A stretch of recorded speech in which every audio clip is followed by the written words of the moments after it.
विभिन्न कार्यक्रमों में मैं जब भी जाता हूं तो एक संकट हमेशा मेरे सामने रहता है और वो संकट के रूप में विराजमान रहते हैं नितिन मांगलिक जी जो लॉयर्स क्लब की पहचान है।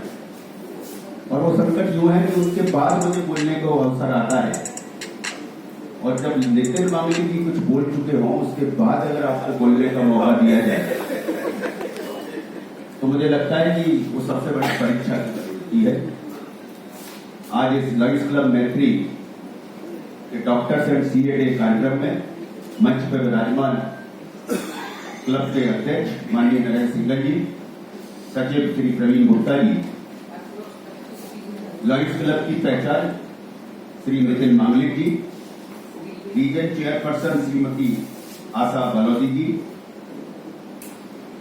कार्यक्रम के विशिष्ट अतिथि श्री अजय सत्रा जी, श्री आनंद मोहन अग्रवाल जी, यहां उपस्थित लॉयर्स क्लब के सदस्यगण, डॉक्टर्स एंड सीए, सभी को मैं इस दिवस पर अपनी हार्दिक शुभकामनाएं प्रेषित करता हूं और कामना करता हूं कि जिस शिद्दत के साथ आप लोग समाज के क्षेत्र में अपनी आजीविका चलाने के साथ जो योगदान दे रहे हैं वो योगदान देते रहे। मैं सोच रहा था कि डॉक्टर्स डे और सीए डे दोनों एक ही दिन क्यों आते हैं। इत्तेफाक हो सकता है कि दोनों एक ही दिन हैं, लेकिन ये दो पैसे ऐसे हैं जिसके सामने आम आदमी अपने अंदर की कोई भी बात छुपाता नहीं, क्योंकि कहा जाता है कि दाई से पेट नहीं छुपाया जाता और सीए के सामने भी अगर कुछ आप गड़बड़ है तो बता दें, वरना आपको भुगतना पड़ेगा। तो ये दो पैसे ऐसे हैं कि जिसके सामने आदमी अपनी कोई भी बात को छुपाता है और वो इतना अपने से ज्यादा विश्वास डॉक्टर्स और सीए पे करता है। तो ये मुकाम जो हासिल किया है निश्चित रूप से डॉक्टर्स और सीए ने अपनी मेहनत से, निष्ठा से, लगन से इस मुकाम को हासिल किया है, ऐसा मैं मानता हूं।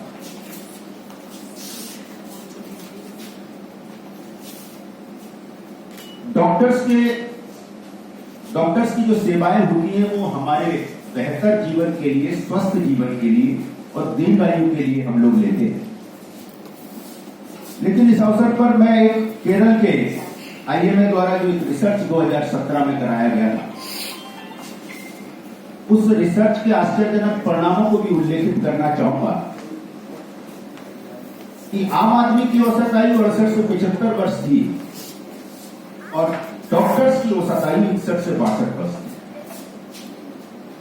ये समाज को इस बात की ओर इंगित करता है कि डॉक्टर्स हमें सुरक्षित करने के लिए कितना पेन लेता है और ये छोटा मोटा योगदान नहीं है, क्योंकि जीवन में हम सब कुछ कर रहे हैं उसमें सबसे प्रमुख बात दीर्घायु की होती है। तो डॉक्टर्स का ये योगदान बहुत बड़ा योगदान है, ऐसा मैं मानता हूं। सीए दिवस पे जो ICAIP एक मोनो बना हुआ है, उस मोनो में गरुड़ का चित्र है। तो गरुड़ का चित्र क्यों है? बहुत पक्षी थे, अगर पक्षियों का लेना था हो सकता है कि अगर सीए को लेना था तो चित्रगुप्त जी का भी चिन्ह लगाया जा सकता था, वो तो वहां के लेखा वो है। लेकिन गरुड़ का चित्र, गरुड़ सबसे तेज गति से चलने वाला पक्षी होता है, भगवान विष्णु का वो वाहन था, सबसे बुद्धिमान और दूर की सोचने वाला पक्षी होता है, इसलिए शायद उस गरुड़ की प्रतिमा को उस ICAIP के मोनो में अंकित किया। उसके नीचे एक बात और लिखी गई संस्कृत, आसु सुप्तेषु जागृति, मतलब ऐसा व्यक्ति जो सोने वालों के बीच में जागता है। तो सीए का योगदान भी बहुत बड़ा योगदान है, मुझे ऐसा लगता है।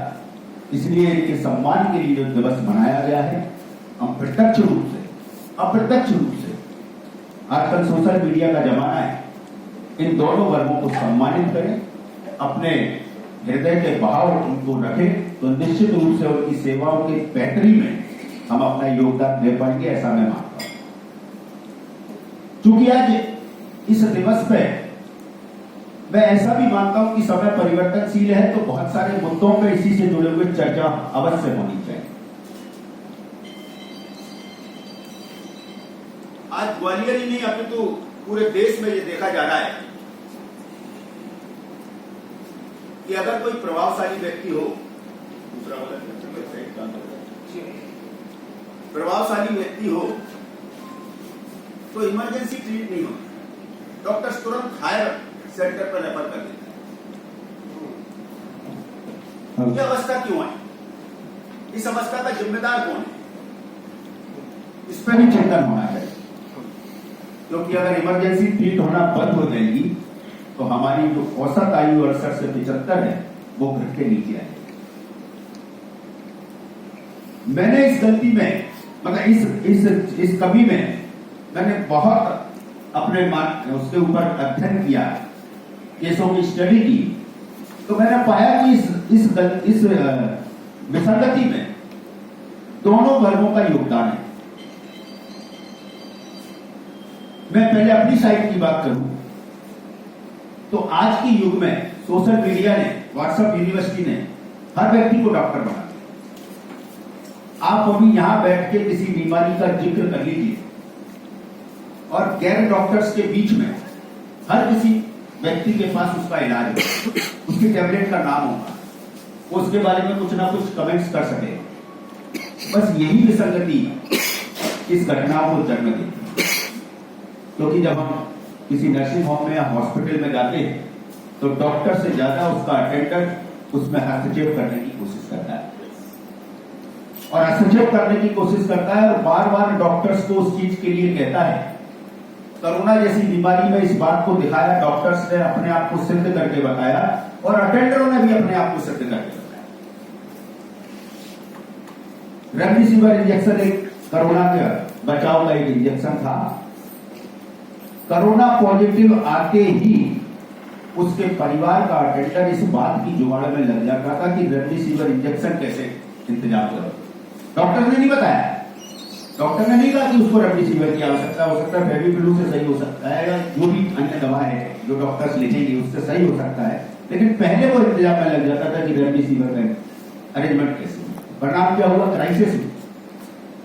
क्राइसिस हुई और मैंने बहुत सारे हॉस्पिटलों में ऐसा पाया कि वो डॉक्टर्स के लेके गया और उसने एडमिट कर लिया और वो अब इस बात के लिए फोन कर रहा है, साहब उनको कह दो कि रेमडेसिविर इंजेक्शन लगा दे। मैंने कहा उनको जरूरत होगी वो अपने आप लगा देंगे, उसमें कहने की क्या बात है? बोले नहीं साहब वो शायद शॉर्टेज है इसलिए नहीं लगा रहे हैं और वो दूसरे लोगों को लगा रहे हैं, वो प्रभावशाली व्यक्ति है उसको रेमडेसिविर लग गया और मुझे रेमडेसिविर नहीं लग रहा है, आप तो बोलो कि रेमडेसिविर लगा। मैंने नहीं बोला किसी के, क्योंकि हर कोई व्यक्ति, हर प्रोफेशनल व्यक्ति या हर व्यक्ति अपना किसी भी सेवा में सर्वश्रेष्ठ देना चाहता है, वो सर्वश्रेष्ठ परिणाम चाहता है, अपना सर्वश्रेष्ठ उसके लिए लगाता है। उसको अगर आप इस तरह से हस्तक्षेप करेंगे और प्रभावशाली व्यक्ति इस तरह से फोन करेंगे तो उसके जो सर्वश्रेष्ठ देने का मामला है वो गड़बड़ हो जाए और यहीं से बात बिगड़ जाएगी। डॉक्टर्स जीवन बचाने में अपना पूर्ण योगदान देता है, लेकिन फिर भी जीवन बच जाएगा इसकी गारंटी कोई नहीं दे सकता। ऐसा भी देखने में आया कि घातक से घातक बीमारी में जान बच गई और बहुत मामूली सी बीमारी में जान चली, तो इसका आशय ये नहीं है कि डॉक्टर्स ने कोई लापरवाही बरती।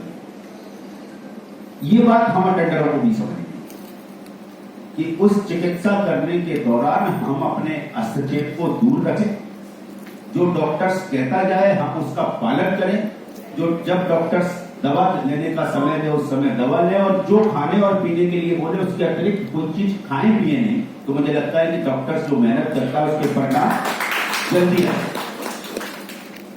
दूसरा वर्ग जो डॉक्टर्स का है उनसे भी मैं एक अनुरोध करना चाहूंगा, एक वाक्य मैं बताना चाहूंगा। एक बार एक पान खाने का मुझे शौक है, तो पान वालों से ज्यादा दोस्ती है।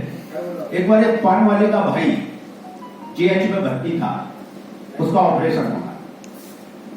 मैंने वहां डॉक्टरों से अनुरोध किया तो उन्होंने कहा साहब आज से हमको हो जाएगा, हड्डी वड्डी कुछ टूटी थी। वो लेके गए, सुबह से उसको बोला कि आज पानी नहीं पीना, और वो लेके गए, रात को बाहर कर दिया, बोले आज नहीं होगा कल होगा। कल दूसरे दिन फिर सुबह बोला उसको और लेके गए और दूसरे दिन फिर बंद कर दिया कि आज नहीं होगा, कल होगा।